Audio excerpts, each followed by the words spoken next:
Kính thưa quý phụ huynh, thưa các thầy, cô giáo và các bạn học sinh thân mến.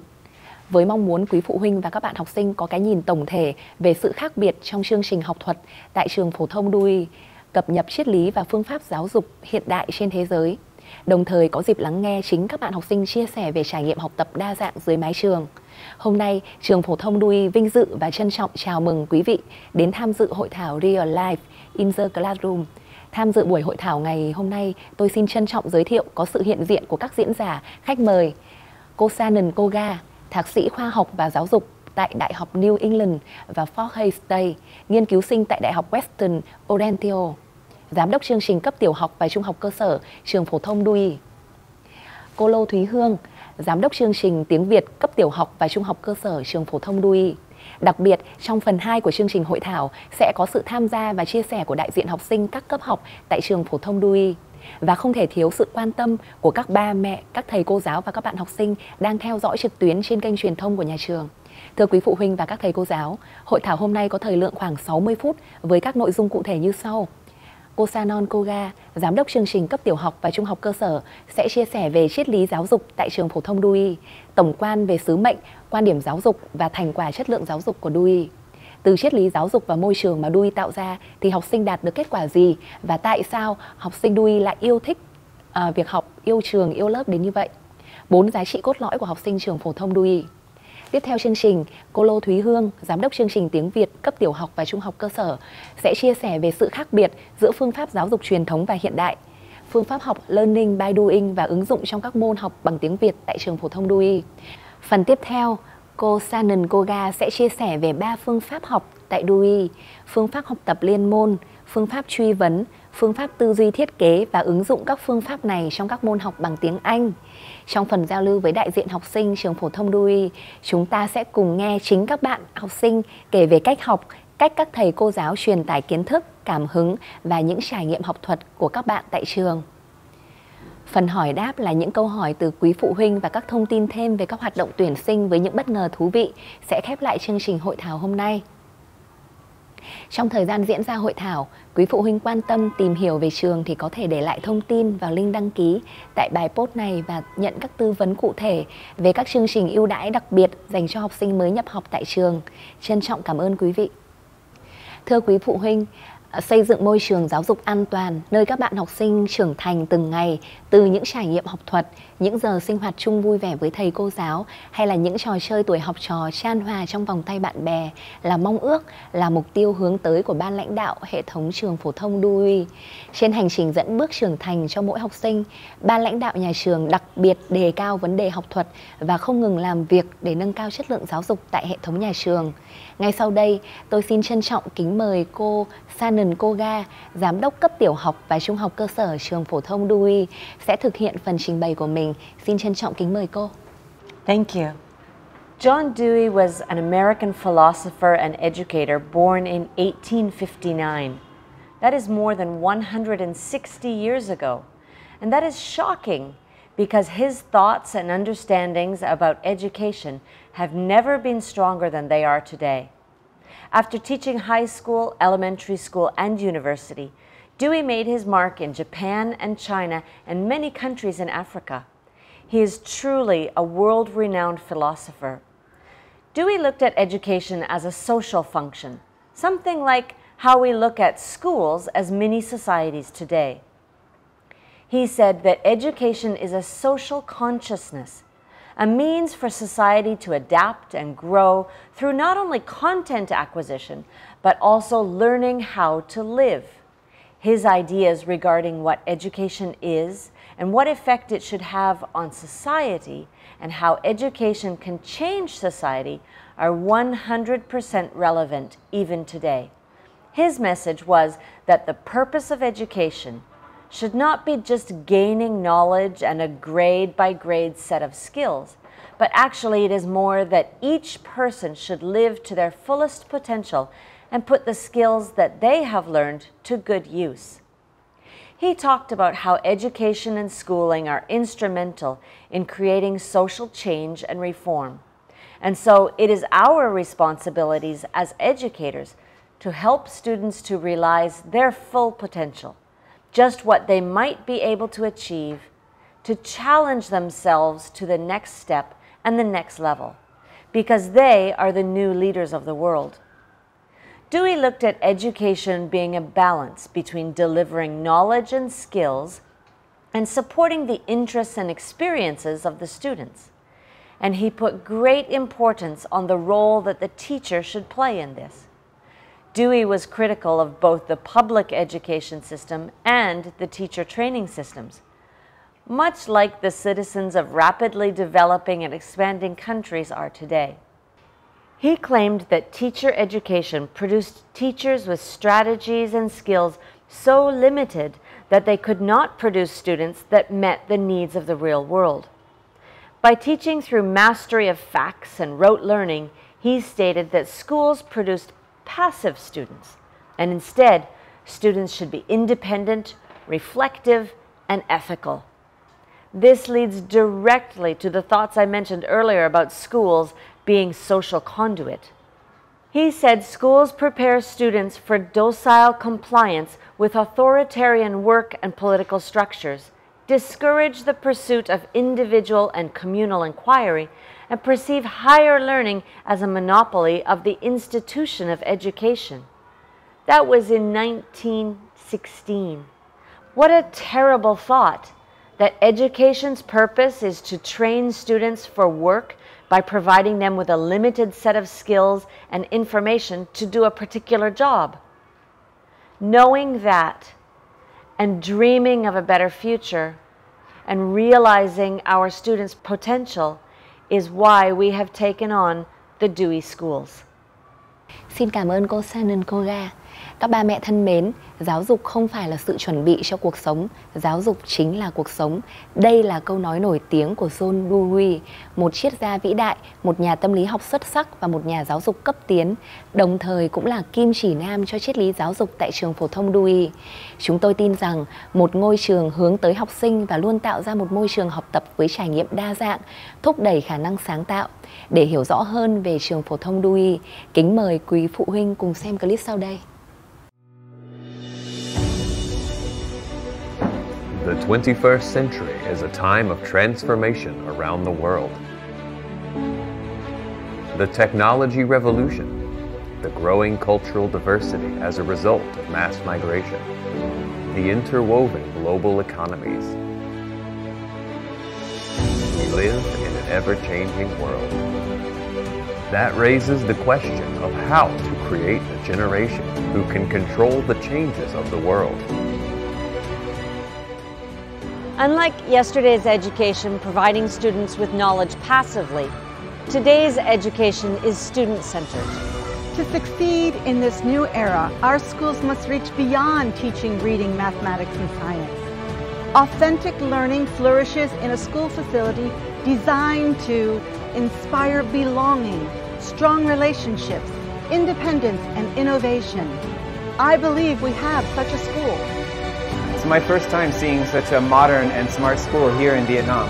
It is designed for students and is student-friendly. It will promote students' creativity and abilities of each student.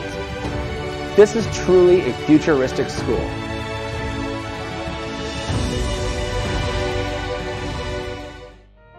Dewey is a pioneering international bilingual school bringing about world-class education, combining international programs following the Common Core standard of the US and the academic program of the Ministry of Education and Training. The school is the second home students where they spend 8 to 9 hours a day to learn and explore. Thus, every Dewey school is designed and built to bring about a diverse environment for learning and experiencing, in which students are empowered and enabled to control the changes of the world, becoming leaders who could positively influence communities. The campus in Star Lake Tay Ho Tay urban area, Hanoi, has an area of more than 20,000 square meters, with 122 classrooms, nearly 40 function rooms, and a playground system of over 12,000 square meters. The physical design of the building manifests the beliefs we hold for our students and our hopes for building a strong, connected community. Our buildings allow students to experience creativity, connection, independence, and responsibility. Group working spaces, which are also called flexible learning spaces, are located everywhere. Students can form a small community, chat, discuss, or study, or anything they want to do. In addition to the shared outdoor space, the school has a system of function rooms, including a library, a studio, a multi-purpose hall, a theater, a swimming pool, labs, workshops, and so on to allow students to pursue their long-term projects or inquiry-based learning. A series of open spaces separated by glasses to generate transparency, trust, respect, and inspiration. The learning environment is always ready.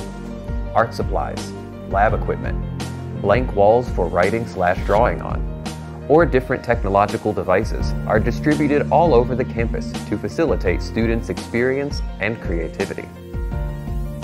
Rather than the traditional model of education with the rows of desks facing the teacher to the front of the room, progressive classrooms offer multiple spaces for student-centered learning. Our classroom space is not fixed. It can change to suit learning purposes such as group working, inquiry-based learning, or end-of-subject projections. Instead of fixed boards, our classrooms are equipped with giant interactive screens that can be moved around the room. Dewey hallways are designed to be a gallery of students' work, showing their progress of finding knowledge from science to fine arts to world history. As a result, each time a student passes through the hallway and sees the walls filled with creative projects of their friends, they will ask themselves, what will we make today? What will we discover today? How can we work together to help our community? Natural lighting and materials are used as much as possible to bring warmth and sustainability to the environment. Bringing a home-like feel to school contributes to a climate of safety and trust. This is how we create the student's second home, where we embed our faith for future generations of the world. our graduates who are integral individuals prepared for university, work, and life in personality, knowledge, and overall well-being, are able to adapt and thrive in any environment. It is a recipe for the school of the future.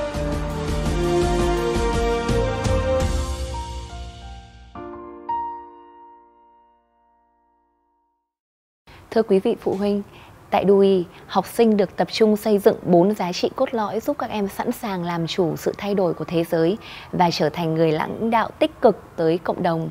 4 giá trị cốt lõi đó là integrity, đam mê, hào phóng và học tập suốt đời. Mời quý phụ huynh cùng tìm hiểu qua phần chia sẻ của cô Sanan Koga. Trân trọng kính mời cô. Our core values are passion, generosity, integrity, and lifelong learning. Like Dewey, we believe that the successful classroom teacher possesses a passion for knowledge and an intellectual curiosity in the materials and methods they teach. Rather than ability in all subjects, our teachers have a passion and a love for learning in general. Lawyers and scientists all continuously expand their knowledge, and Dewey believed that teachers should always be learning and expanding their own knowledge. This is the lifelong learning that the Dewey Schools believes in. It is our job to keep our intellectual curiosity intact throughout our entire career, to constantly improve and to challenge ourselves to do better. We value integrity through keeping your word, taking responsibility, and keeping commitments. Doing what you say is essential for integrity. Sharing and helping others and being generous with your words and your time is how we demonstrate generosity. Recently, our students and parents and stakeholders showed their generosity to Central Vietnam, instilling an awareness and a need and compassion with our fellow Vietnamese. Trân trọng cảm ơn cô Sanan Koga. Ba mẹ thân mến, sử dụng tên của người sáng lập ra phương pháp giáo dục thực nghiệm John Dewey, Trường Phổ thông Dewey tiên phong theo đuổi triết lý giáo dục tự học thông qua trải nghiệm Learning by Doing, nhằm giúp học sinh tìm được đam mê trong việc học với những cách khám phá tri thức của riêng mình.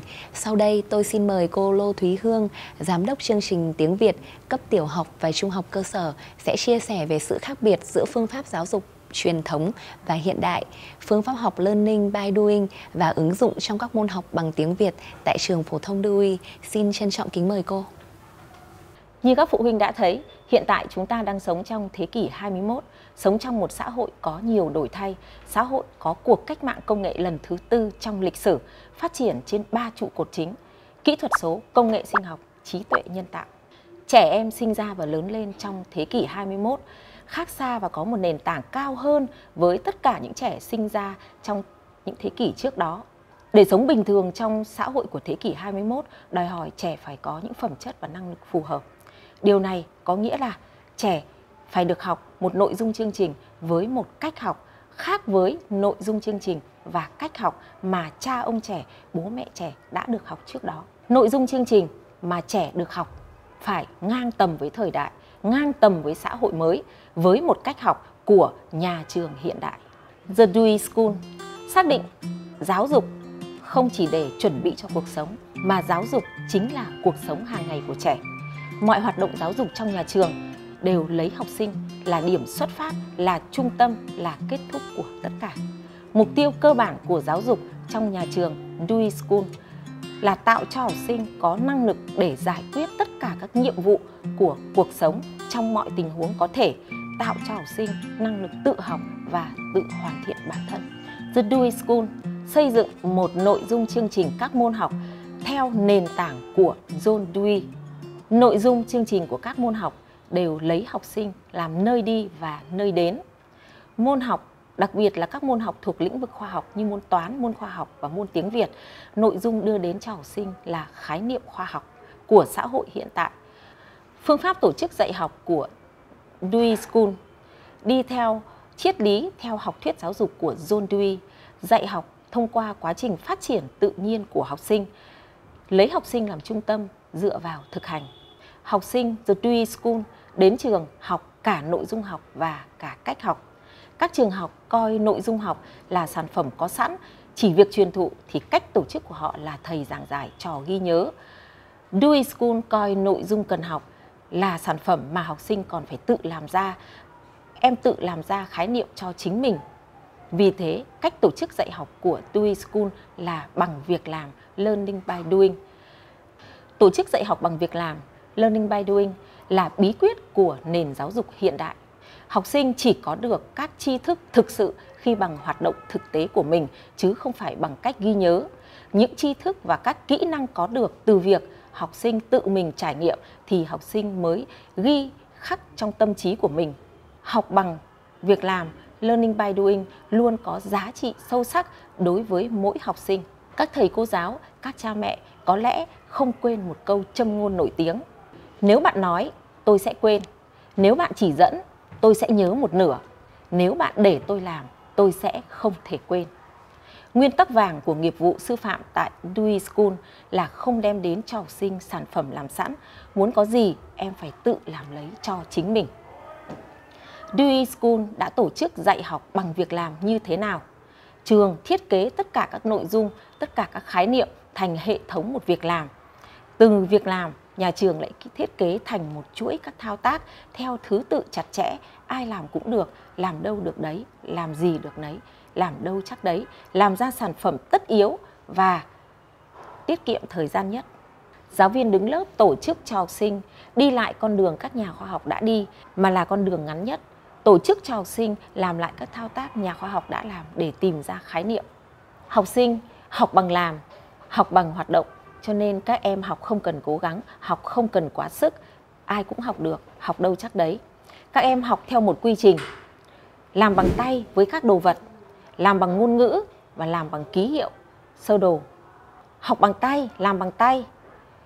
Đặc biệt là môn toán, nghe có vẻ khôi hài, nhưng đây lại là con đường tối ưu nhất, con đường tốt nhất để học sinh chiếm lĩnh khái niệm, để hình thành và phát triển tư duy cho học sinh. Sau đây tôi trân trọng kính mời quý vị phụ huynh xem clip về tiết học minh họa phương pháp dạy học Learning by Doing của Dewey School.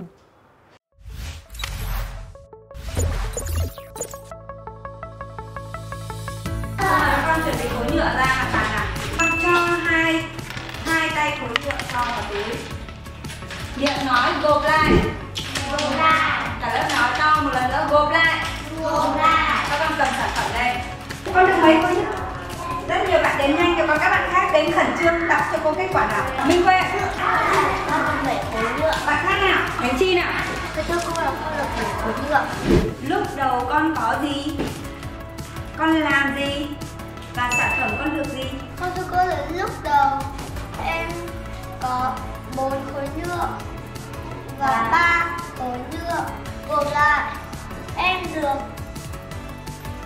7 khối nhựa. Bạn khác nữa nào? Mô tả một lời nhanh, to, rõ ràng nhá. Lúc đầu em có Mấy số? 2 số, 3 và 4. Gộp lại thành em được toàn thể 7. Em được mấy số? 1 số 7. Rất là khen. Còn khoanh lại. Em được mấy số? 1 số 7. 1 số 7. Các con viết số 7 trong tập hợp tròn. Thao tác. Thao tác gộp lại gọi là làm phép cộng. Cả lớp vừa chỉ tay vừa đọc phép cộng cho cô nào. 3 cộng 4 bằng 7. Cả lớp mình có 3 khối nhựa nhỉ? 3 khối nhựa. Rồi, bây giờ chúng mình vừa làm vừa nói. Các con dùng tay phải cho vào bên trong miệng túi, lấy bớt đi 2 khối nhựa. Trong túi của các con lúc này còn lại bao nhiêu khối nhựa? Thanh Phương. Con thưa cô là con còn lại 3 khối nhựa. Bạn nào xung phong làm lại nào? Cô mời Hoàng Gia Huy nào. Lúc đầu em có 5 khối nhựa. Em lấy bớt đi 2 khối nhựa. Em còn lại 3 khối nhựa. Rồi. Lúc đầu em có 5 khối nhựa. Em lấy bớt đi 2 khối nhựa. Em còn 3 khối nhựa. Bây giờ chúng mình sẽ làm nhiệm vụ tiếp theo. Mô tả việc làm bằng sơ đồ. Đâu là bộ phận, đâu là toàn thể? Lúc đầu em có khoảng 5, em bớt đi bộ phận 2, em còn lại bộ phận 3. Cả lớp.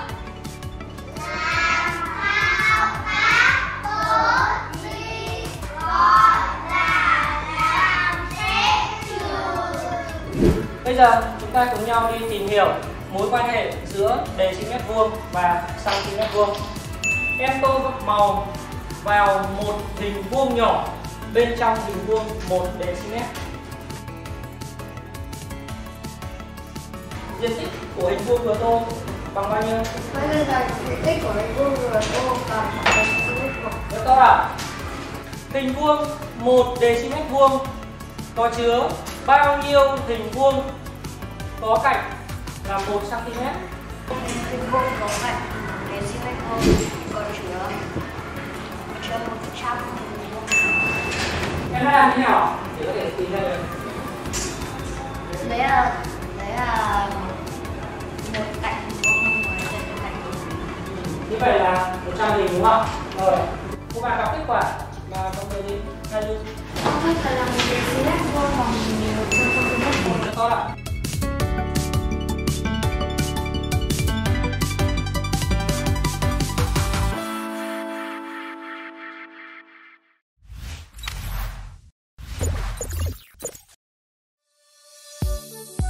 Hoạt động đầu tiên chúng ta cùng thực hiện đó là một trò chơi.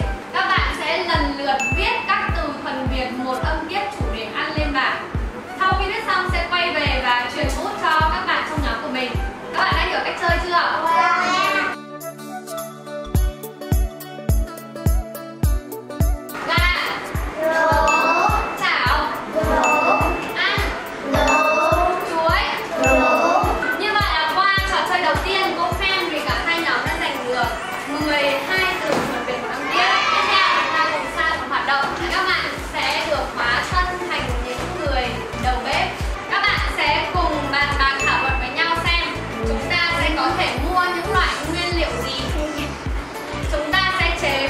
Nguyên liệu đó theo cách nào, những đồ dùng nào để nấu ăn. Cô lấy ví dụ ạ, bữa tiệc này cô muốn làm món trứng rán chẳng hạn, thì cô cần đi mua nguyên liệu là gì? Ai biết trong đây ạ? Cô mời Văn Hà. Trứng này rất tốt ạ. Vậy bây giờ cô cần phải chế biến theo cách nào? Chúng ta ghi lại từ gì ra đây? Cô mời Hồng Vân. Rất tốt. Vậy muốn chế biến được món trứng rán, cô sẽ cần những dụng cụ gì? Cô mời Văn Anh. Chảo là một này, gì nữa? Mời con. Đũa, chính xác ạ. Tương tự như thế chúng mình đã biết cách làm với các món ăn còn lại chưa?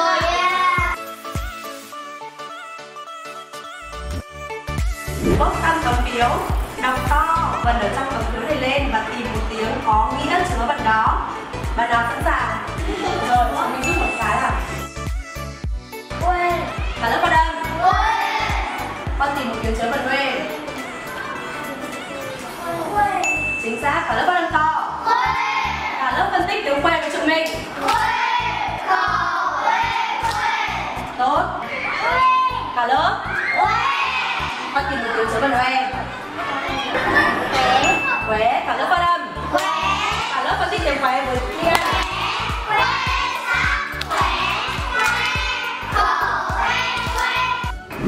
Vần huy thuộc loại vần gì các con đã học?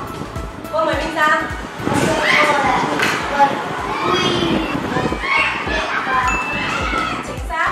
Cả lớp nhắc lại. Vần huy thuộc loại vần gồm âm đệm và âm chính. Vần huy thuộc loại vần gồm âm đệm và âm chính. Thay thanh cho tiếng Lụy để tạo tiếng mới. Cô mời Nhật Minh. Con thưa cô là Lụy. Cả lớp phát âm. Lụy. Phân tích tiếng Lụy. Lụy. Lụy hỏi Lụy. Lụy lọ uy Lụy. Hai chúng mình sẽ đặt ở âm gì? Âm chính. Âm chính. Âm chính ở đây là âm gì ạ? Là Thay phần đầu của tiếng Lụy để tạo tiếng mới. Đấy ngoài phân tích à? Lụy. Cô uy Lụy. Lụy. Lụy.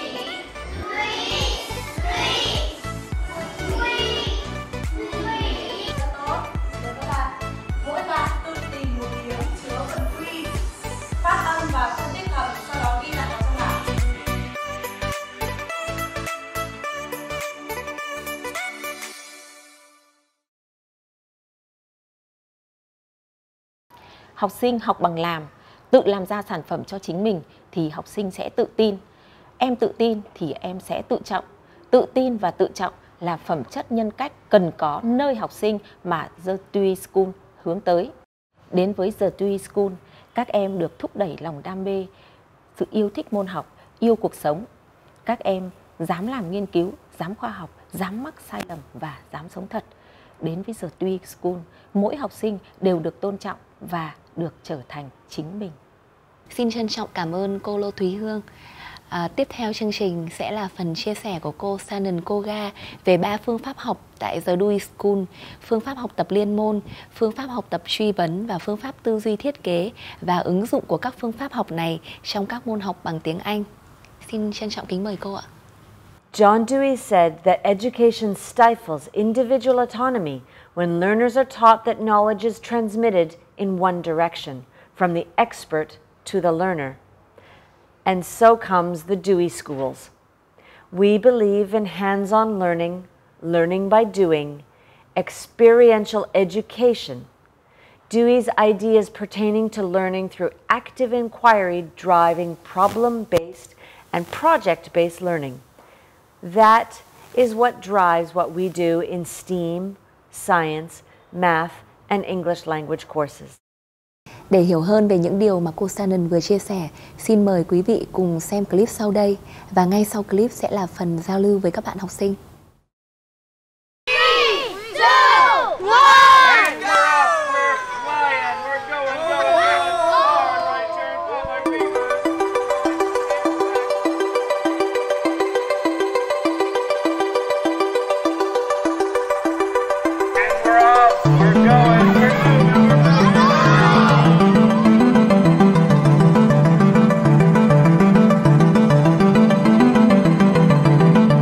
So recently we've been building sailboats. We've been challenging the students to think creatively about a number of different variables, what shape the hull or body of the boat's meant to be, what materials they can use to make it waterproof or water resistant. I'm just make it to be float because the first time I know that our team boat could be sink. We need to think out the idea that our team idea is to make some foil around the way there the water could go in to make there's some air stuck inside the straw, so that means the air will keep the boat will not sink. Additionally, we've been looking at sail design, what shapes are best for catching wind while not catching so much wind that it pulls the boat over and flips. Going around and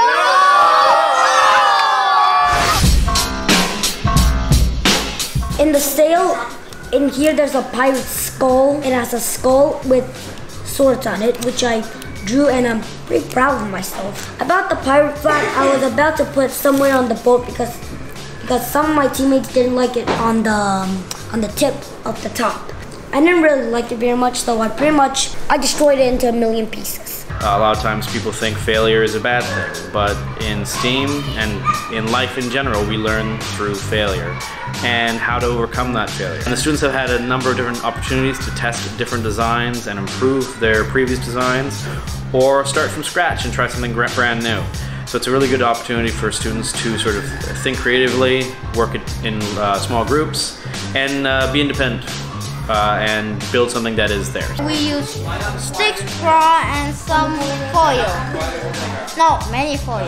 So we got plastic paper, chopsticks, and some popsicle sticks, some straw, some laminate foil, some cardboard, and some hot glue. Mr. Matt told us to make the sail.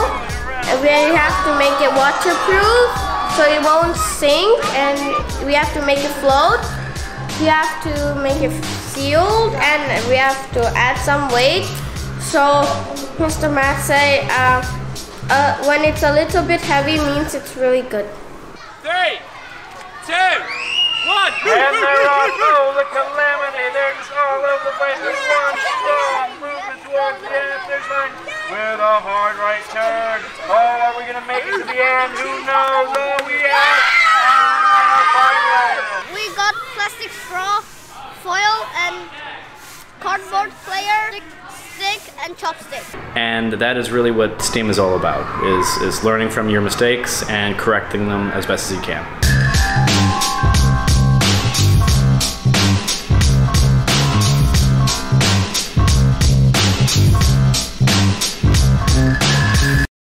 Quý phụ huynh thân mến, bước ra từ những giờ học vui vẻ và tràn đầy cảm hứng là hai bạn học sinh đại diện cho khối tiểu học và trung học cơ sở trường phổ thông Dewey. Xin chào hai bạn có thể giới thiệu một chút là hai bạn tên là gì và đến từ lớp nào nhỉ? Con tên là Vũ Như Anh, đến từ lớp 7 San Jose. Con là Võ Nguyễn Đăng Nhân, đến từ lớp 3 Lusaka. So tell me, is there something that you were really interested in learning and you brought it to school and you were able to explore more at school? I very like science, and I hope I can be a scientist in the future. And when I come to school, I can learn more about science, and I hope that I can be a scientist in the future. And what is it in science that you were able to explore and learn more about recently? I can learn more about chemistry, biology, physics, and I think this will be a very good things to go to the future. Okay. Did you do an experiment recently? Yes. What did you explore? I explore more about plants and humans and a lot of things like the landmark and do a lot of things in physics. Okay, good. And what about you? I also love science. Oh, really? Tell me about something that you explored in science recently. I just did an experiment about if the tree doesn't have, if a plant doesn't have water, can it grow? And what did you learn? And that if the plants doesn't have sunlight, does it grow? How did you do that? What kind of experiment did you do? So we put one plant, we water one plant, and the other plant we didn't give any water to it. The first day the two plants are still good, and the next day is the plant with no water began to die. Literally. Yeah. And then at the last day of the week, the plant that has no water literally died. Really? So you learned the importance of watering your plants? Yeah. Good, okay. Okay, can you tell me something about what you're doing in STEAM class? Yeah, so we're learning about bridges and how strong bridges are. I like the suspension bridge because it holds really much weight. But it's a bit expensive to build. Yeah, and then it has all the tricky stuff. Yeah, because the forces go around and around and around and around and around. Okay, and how did you measure how strong your bridges were? So we built the bridges, and then we put stuff on the bridge, so we know that we know how strong the bridge is. So were you successful at building your bridge? Not really. Oh, really? Did you have to go back and think again? So we have to improve it. So we added some supports to the legs of the bridge because we didn't success because the legs were going like this. So the legs are collapsing. So we used some popsicle sticks to connect the legs together, so it stands. And in the end, were you successful? Yes. Good job. Wonderful. All right, why don't you tell me something about what you're doing in geography? In geography, my teacher teaches us how to measure rain in central Vietnam and why there's flooding. Also, I just know a very interesting thing that Vietnam doesn't have 4 seasons clearly. It just have three seasons, dry and wet. So now I cannot say that Vietnam has spring, autumn, summer, and winter, just like summer and winter. Thank you. Cô Hương muốn hai bạn chia sẻ với tất cả các quý vị phụ huynh, với thầy cô ở đây về tương lai của mình. Sau này các con nghĩ mình sẽ làm nghề gì, mình sẽ như thế nào, các con có thể chia sẻ được với quý vị phụ huynh và các thầy cô đôi chút. Về dự định tương lai con thì con chưa có dự định gì rõ ràng, nhưng mà hiện giờ thì con có thể biết được con có vài thế mạnh về môn văn sử địa. Thì cái này thì con, nếu mà con học đại học hoặc là lên cấp, nó có thể thi khối C, nhưng mà con lại rất là thích các môn tự nhiên, toán, lý, hóa, cho nên là hiện giờ con vẫn chưa có dự định tương lai gì rõ ràng. Chỉ biết là con lớn lên rất là muốn học về các môn tự nhiên. Cô cảm ơn con. Thế còn Đăng Nhân? Con thì con cũng như chị như anh, nhưng mà con thì con thấy con có nhiều thế mạnh. Con thử kể nào. Thì thực ra thì con cũng muốn làm nhà khoa học, hoặc là nhà khoa học, hoặc là khoa học kỹ thuật. Cô Hương muốn Đăng Nhân chia sẻ với thầy cô và các quý vị phụ huynh một ngày trải nghiệm của con tại Dewey School. Tiết đầu tiên thì thường là toán hoặc là tiếng Anh thôi. Thì những cái môn đấy toàn là môn con thích thôi. Còn tiếng Việt với cả văn thì thường thì buổi chiều. Bây giờ một con sang kỳ 2 cho nên bọn con sẽ chuyển sang học đá bóng. Cô thấy Đăng Nhân nói rằng là tiết toán và tiết tiếng Anh, con bảo đó là hai môn con thích. Vì sao con thích hai môn học đó? Con không biết lý do, nhưng mà chắc là toán thì có nhiều cái thứ phức tạp, về tiếng phức tạp ý, còn tiếng Anh thì mỗi ngày con đều học một cái mới. Đăng Nhân và Như Anh này, hôm nay cũng là một dịp đặc biệt để các con có thể đặt những câu hỏi đối với hai cô giám đốc cấp học. Các con có câu hỏi nào muốn đặt cho hai cô không? Con rất là muốn hỏi cô một câu là từ khi con vào trường này, con rất là thích chương trình cánh buồm của trường. Tại vì cái chương trình này đã giúp con rất nhiều thứ trong môn văn và môn tiếng Việt. Con có thể cải thiện được về cách nói này, cải thiện về ngữ pháp và khả năng thuyết trình con tốt hơn. Vậy thì con muốn hỏi cô rằng là dự định tiếp theo những năm sau thì chương trình cánh buồm này có phát triển thêm, hay là thêm cái gì, hay là bớt cái gì đi không ạ? Một câu hỏi về học thuật, về chương trình. Cô có thể chia sẻ với Như Anh như thế này. Tài liệu tiếng Việt của Dewey School là một trong những tài liệu mà viết theo hướng của giáo dục hiện đại. Các con được học từ tiểu học cho đến cấp 2 và cái mạch của tài liệu này sẽ theo các con đến hết cấp 3 và sẽ giúp các con tự tin và sử dụng ngôn ngữ tiếng Việt thành thạo với tất cả các loại văn bản trong tiếng Việt. I really want to ask you about your day of work at Dewey School. My day at work at the Dewey Schools. My day at work is full of fun. I start my morning really early by saying hello to everybody and making sure that I see smiles on everybody's faces. And I visit all of the classrooms and I check to see that teachers are happy, students are happy, and learning is happening, and that goes throughout the whole day. Oh, I see. Cảm ơn Như Anh và Đăng Nhân đã tham gia chương trình ngày hôm nay. Và bây giờ thì chúng ta sẽ chuyển sang phần tiếp theo của buổi hội thảo, đó là phần hỏi đáp.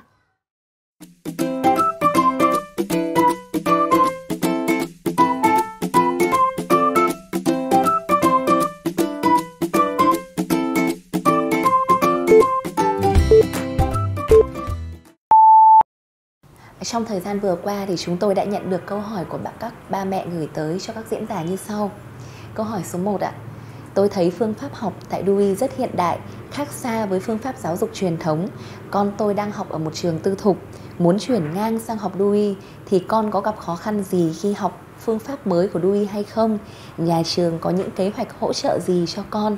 Và với câu hỏi này thì tôi xin mời cô Shannon Koga trả lời ạ. Actually, the Dewey way of doing things is just like children learn. We haven't taken anything new or invented a new way of learning, but instead we've reflected on the acquisition of knowledge and language and redesigned our learning environment. Now, our students are introduced to a new topic through a surprise or entry point, something that hooks them on the idea. They have a natural curiosity that brings them into the learning circle. At TDS, we continue this throughout our students' education, helping them to inquire and be curious. Imagine, if you will, how interested in a book you might be if you could write to the author and ask why the author chose to write a specific thought or trait. What if you could explore different sails on a boat and how shape and structure affect success? And then imagine if you could revise and change your design and make it better and faster and more successful. That is what we do. We provide those opportunities for students to make learning opportunities.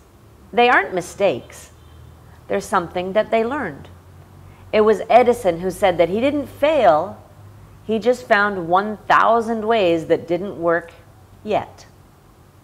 Xin cảm ơn cô Shannon. Câu hỏi số 2. Con tôi chuẩn bị vào lớp 1 và hiện tại con chưa biết đọc biết viết. Tôi đang lo lắng con có cần học tiền tiểu học để biết đọc biết viết trước khi vào lớp 1 hay không? Và với câu hỏi này thì xin mời cô Lô Thúy Hương sẽ chia sẻ với các phụ huynh ạ. Tôi xin phép được chia sẻ câu hỏi này. Con không phải học trước để biết đọc biết viết trước khi vào lớp 1. Hãy để cho con được hưởng trọn vẹn cái niềm hạnh phúc của lứa tuổi mầm non trước khi con bước vào hoạt động học, hoạt động chủ đạo của học sinh lớp 1.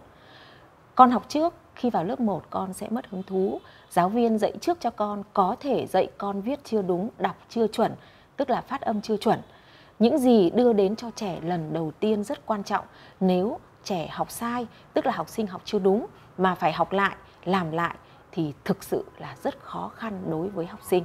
Vì vậy, cách tốt nhất đối với con của quý vị nói riêng và đối với tất cả học sinh chuẩn bị vào lớp 1 nói chung là không học trước khi vào lớp 1, đặc biệt là vào The Dewey School để học tập. Vâng, xin cảm ơn cô Thúy Hương ạ. Câu hỏi số 3. Tôi được biết Dewey chia lộ trình học tiếng Anh cho học sinh. Vậy căn cứ vào đâu để trường chia lộ trình học tiếng Anh cho học sinh? Nhà trường cam kết đầu ra tiếng Anh như thế nào? Và xin mời cô Shannon sẽ trả lời câu hỏi này ạ.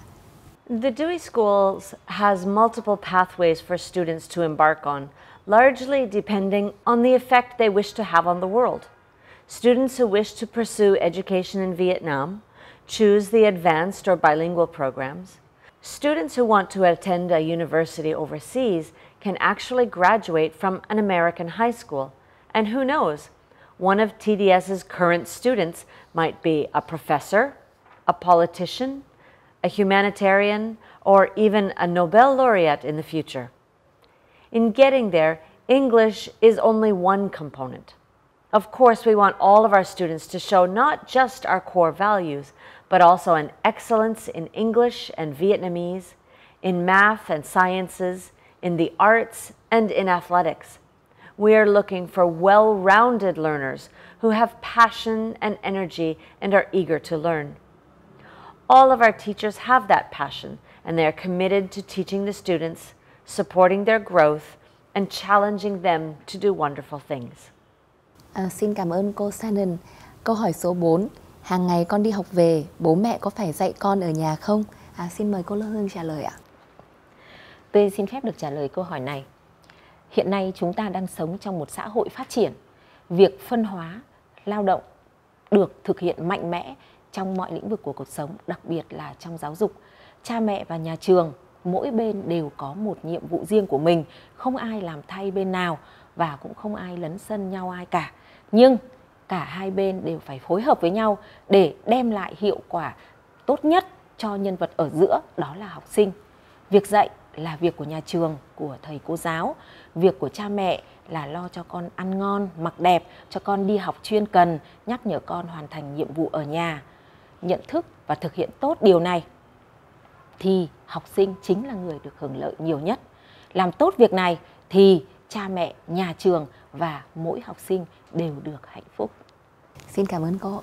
Quý vị phụ huynh và các thầy cô giáo, các bạn học sinh thân mến, hội thảo Real Life in the Classroom vừa kết thúc. Trong thời gian qua, các khách mời, diễn giả và đại diện học sinh của nhà trường đã giúp chúng ta có cái nhìn tổng thể về sự khác biệt trong chương trình học thuật tại trường phổ thông Dewey. Chúng ta cũng lắng nghe đại diện học sinh chia sẻ về những trải nghiệm học tập đa dạng tại nhà trường. Đặc biệt, hội thảo nhận được sự quan tâm, dành thời gian tham dự cùng với những câu hỏi, đóng góp ý kiến nhiệt thành và tâm huyết từ quý phụ huynh tham gia trực tiếp. Với ý nghĩa ấy, hội thảo Real Life in the Classroom xin được kết thúc tại đây. Quý phụ huynh quan tâm tìm hiểu về trường vẫn có thể để lại thông tin vào link đăng ký để nhận tư vấn và các chương trình ưu đãi đặc biệt dành cho học sinh mới nhập học tại trường. Thay mặt ban lãnh đạo nhà trường, chúng tôi trân trọng cảm ơn sự hiện diện của cô Sanan Koga và cô Lô Thúy Hương. Cảm ơn các bạn học sinh và cảm ơn quý phụ huynh đã dành thời gian tham dự hội thảo trực tuyến. Xin được hẹn gặp lại quý vị phụ huynh, các thầy giáo, cô giáo trong các sự kiện học thuật tiếp theo mà trường sẽ tổ chức. Chúc quý phụ huynh ngày cuối tuần bên gia đình thật vui vẻ, nhiều sức khỏe và may mắn.